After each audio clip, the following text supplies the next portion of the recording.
Hello, my name is Pierre Talbot. I'm the president of Tikidem, and today in this video, I will tell you what you should be looking for if you're in a process to buy or you're shopping for a controller. Either it's for marine, for your boat, or for R&D application, or it could be university project or your hobbyist.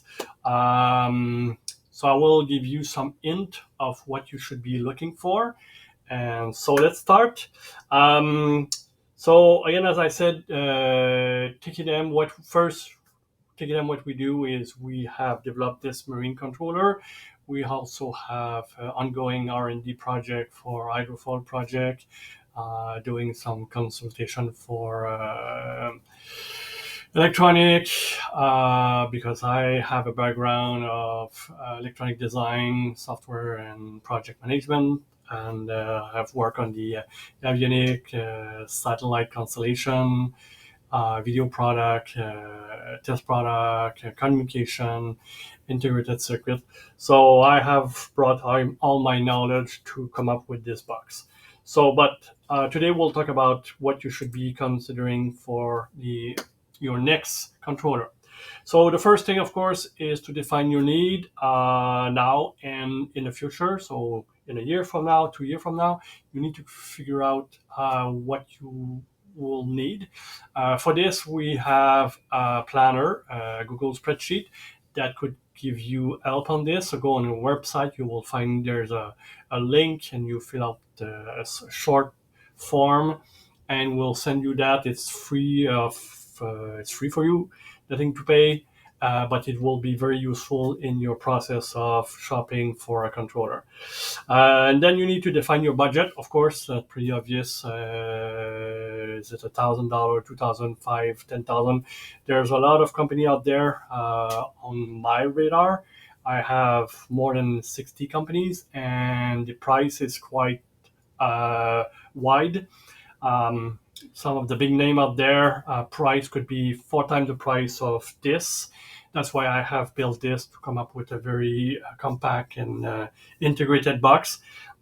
But still, it's quite a challenge to try to figure out which company exists that does controller, what's their price, what the feature they offer, what's the price per IO, price per feature. I mean, if you're at the beginning of your process, there's a lot of hours in front of you. If you already have started this process, you know what I'm talking about. There's so many companies out there. It's a big work. So so that's why we have our spreadsheet to help you in defining your need, and hopefully you'll figure out that this is the best product for your need. And then the next thing is you need to consider the device area. So if it's not a voting project, it's probably obvious. If you're in a lab, you probably have plenty of space. But in boat, sometimes where area is more constrained. So if you start to buy different component from other companies, you will figure out that you need a lot of area space to put this box with this box and this box and stitch that everything together.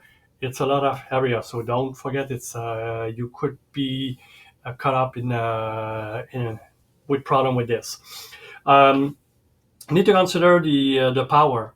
So if this has been designed to have the lowest power for the amount of feature, but if you go with a different company and you have different solution, it might end up that it requires a lot of power. And if you're a tanker, of course, you know what I mean. You have to keep the power as low as possible because you don't want to drain the battery. So power, it's very important to consider.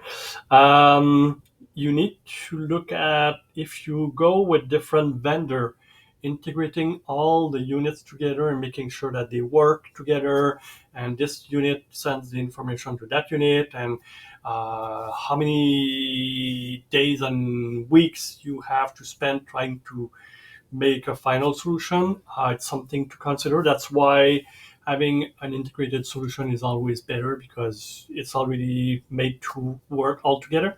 So again, be careful with different solutions like Amazon stuff that you try to stitch.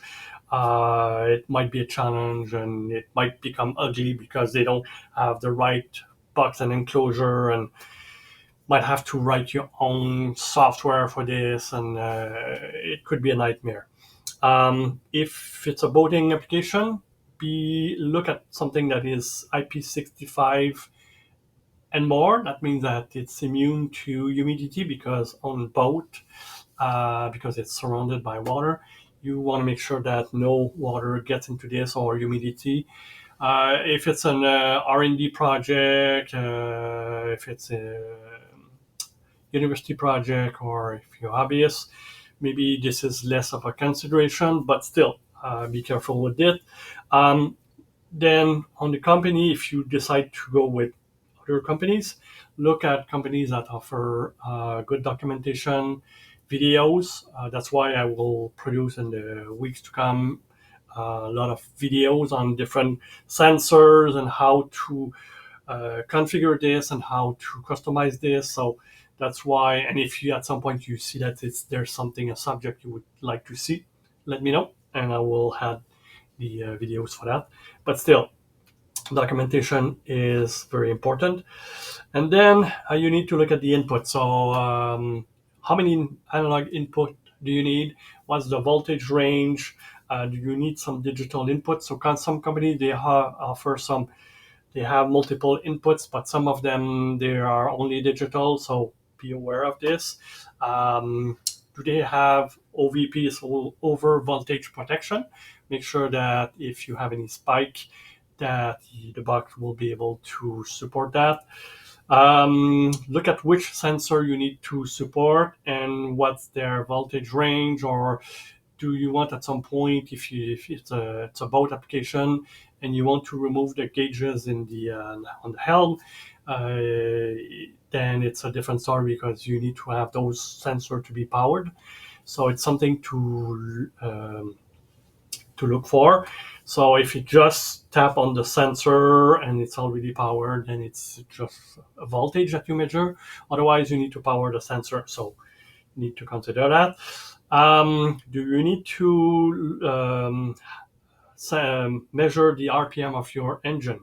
So it's special input on devices. Not many products does support that.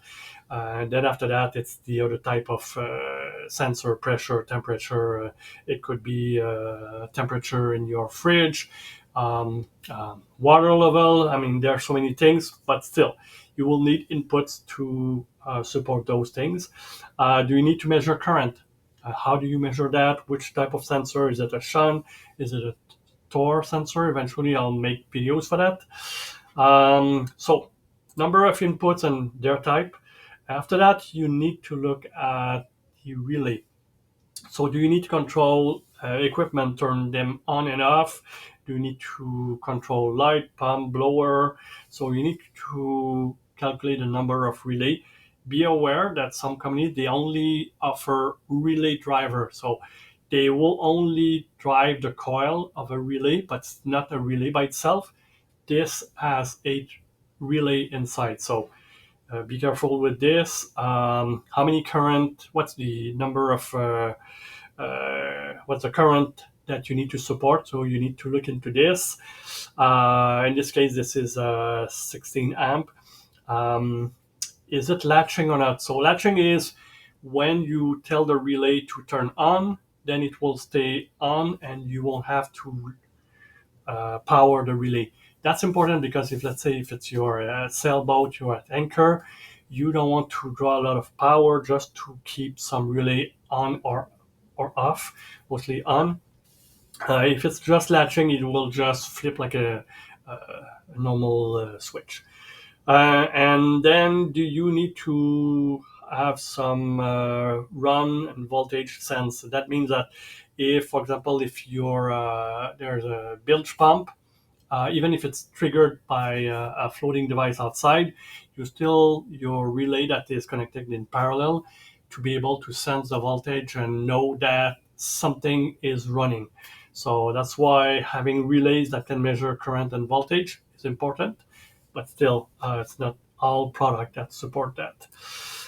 After that, driver, do you need to have some LED driver? So a LED strip is something that looks like this, that you would be able to provide different color inside your boat or even in the water.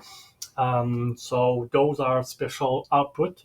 Of course, this product does that.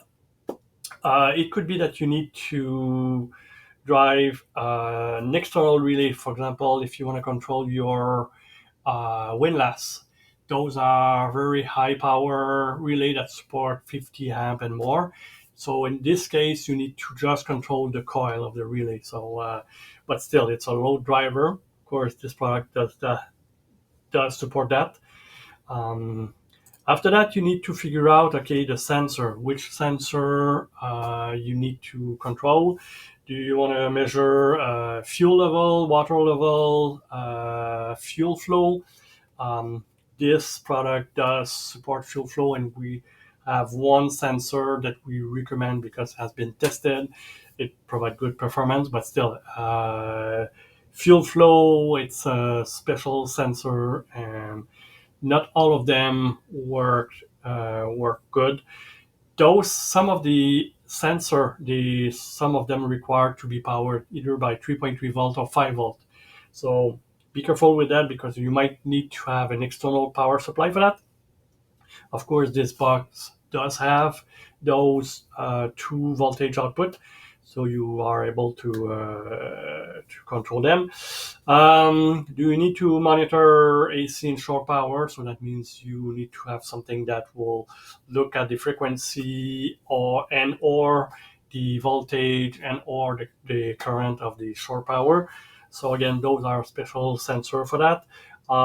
It could be that you want to measure and control your freezer, so you need to put a temperature sensor inside.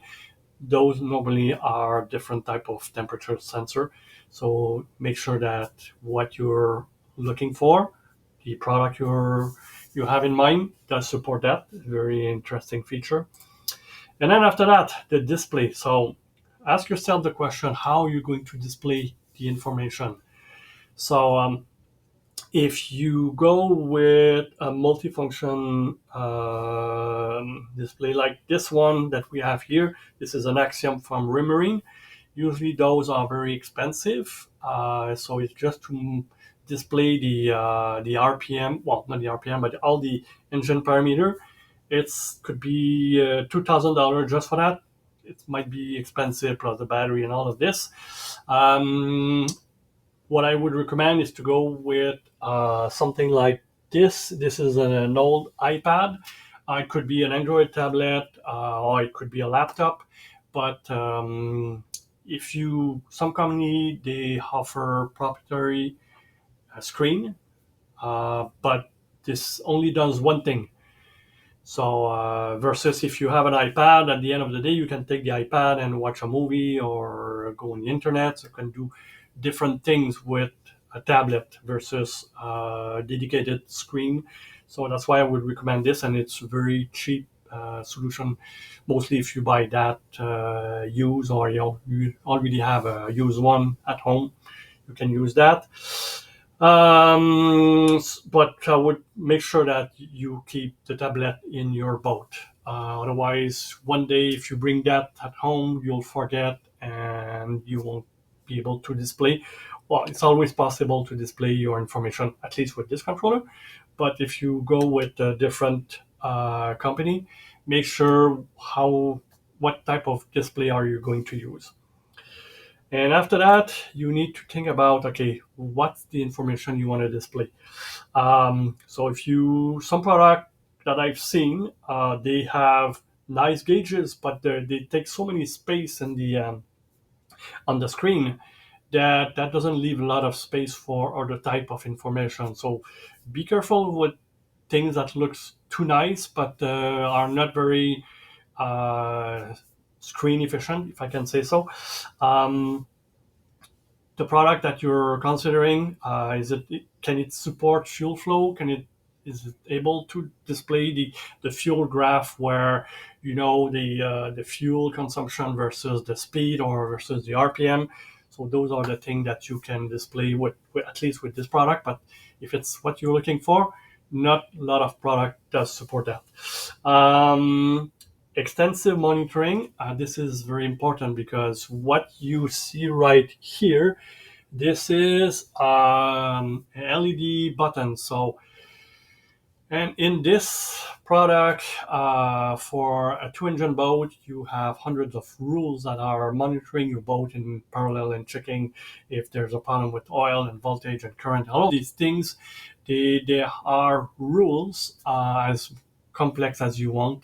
There's no limit in complexity, but they will monitor your boat, and if there's anything wrong, the button will start to flash either blue or red if there's a warning or alarm, and there will be a sound, and then you press on the button, it stops the sound, and then you go in the log page and you look at what happened exactly at what time.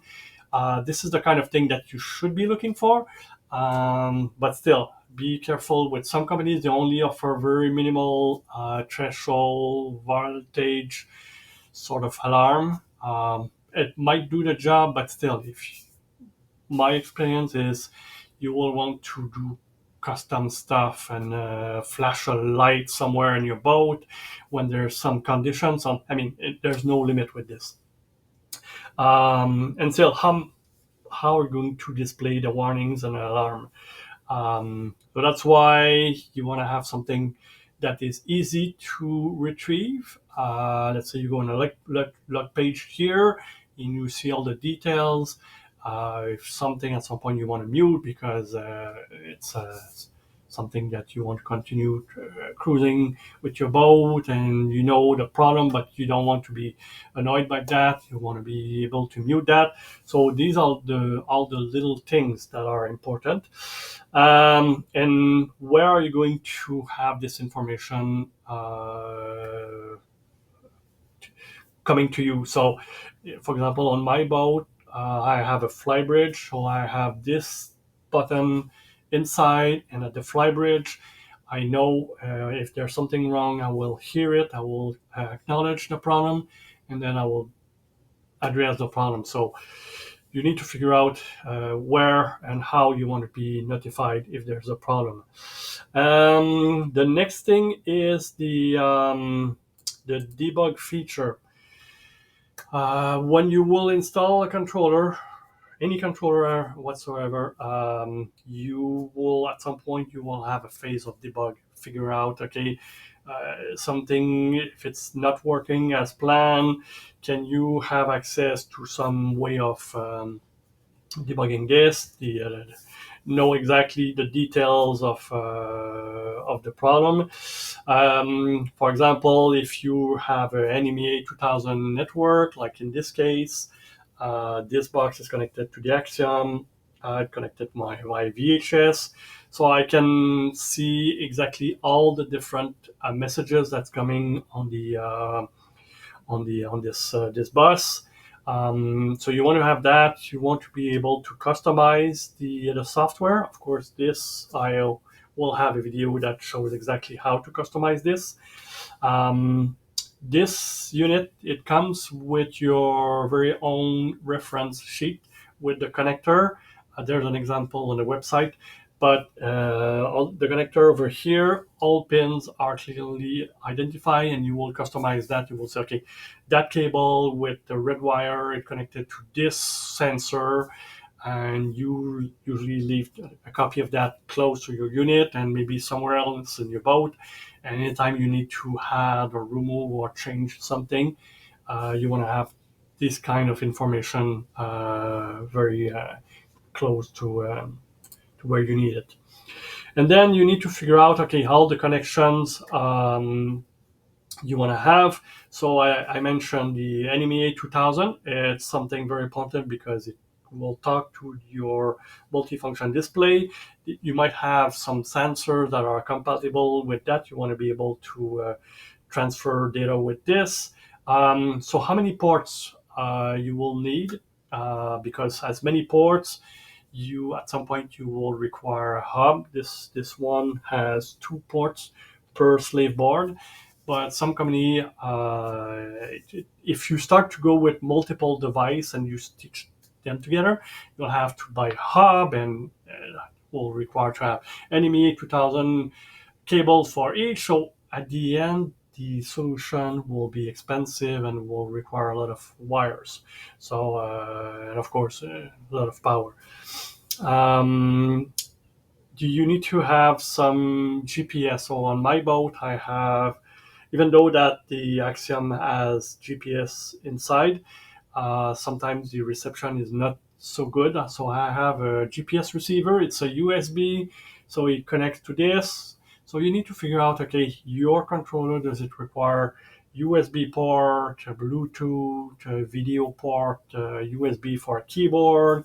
So this box is very versatile for that. So, but still, you need to figure out exactly what you need in terms of connection. And after that, is there some special feature that you need? So, for example, the IMU, which has a special sensor that will be able to measure the compass. So, for example, if your boat is anchored, because you're not moving, your multifunction display will not know if you're heading north or south or whatever. With IMU, it will tell you exactly the compass. It will also be able to give you roll and pitch information. So, depending on your application, whether it's a boating or something else, having to be able to measure the acceleration in the 3-axis plus the gyro feature, but still this is integrated into this. But if you need this, you need to find a solution, or at least a product that supports that. After that, there's some other feature, because this box has the environment of Open Plotter. So for those who know what it is, it's a set of software that comes with that, where you can have charts. Some of them are free. You could come up with a Autopilot solution, weather. So all of these things already been developed by the boating community. So it's supported by that. But still, if it's something that you need, look for that. Remote access. So when you're not in your boat or in your application, it's a good thing to be notified if something goes wrong. If the bilge pump start to run very often or for too long, you want to have a warning or an alarm that tells you. So you need to figure out, okay, how you're going to connect your boat to the internet. Either if you're in the marina, you want to connect to Wi-Fi. So that's why this is a Wi-Fi router. In my case, I'm close to a Wi-Fi access point, so I can have access. Otherwise, you would have something like this, but support the cellular network. And this way you'll be able to receive message on your phone and react in a short time and not too late. So still, one thing to consider is that networking sometimes can be tricky to configure, so be careful with that. Certainly we can provide some help for that, but you might need, unless you have the skills for that, but you might need someone to help you. So that pretty much cover what you should be looking if you're shopping for a controller. We hope that you come up and decide to go with us, because you will find that is very integrated solution at a very good price, very competitive, and we can even help you in the customization of your unit. So, but if you go and spend some time shopping, you will see it's a huge, a lot of companies out there. It's a lot of times. Trust me, I've done this exercise. So hopefully I'll be able to shorten your shopping time. So that is for me. If you have any question, feel free to send me a comment. If you're interested by this, let me know. I'll be able to assist you with your question, and eventually you might choose us with this. Thank you again.